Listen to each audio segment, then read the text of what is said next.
So the project that I'm talking about, as I said, funded by the European Union, was set up to strengthen the responses in Nigeria in relation to drugs and related organised crime. It's a multifaceted project. It has three main components, and a lot of it is about action and strengthening the state actors and non-state actors' responses in relation to drugs.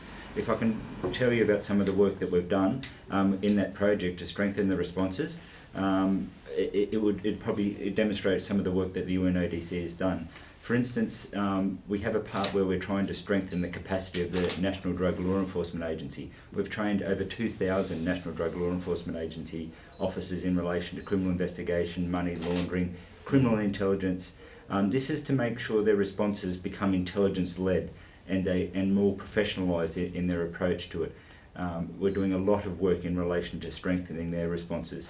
Once again, the funding that they have from the government lets them down, and they really need to, the government need to do that. We can give them the skills, we can give them the systems to do that, but it's the government's responsibility to fund these agencies properly to be able to respond, because the cost of doing nothing is high, as you said in your introduction. The insecurity, the loss of human capital as a result of that is something that is so important to measure. We've seen this happen in many other countries where the responses in relation to drugs haven't been sufficient enough and insecurity has followed.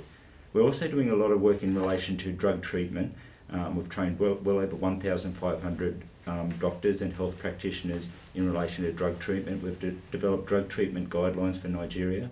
We've also trained counselling officers from the drug demand reduction section of the NDLEA. The project is a balanced approach where we give equal emphasis to law enforcement responses as we do to looking how to do drug demand reduction, so people don't want the drugs anymore. Okay. And you're listening to the sounds of Greetings 105.7.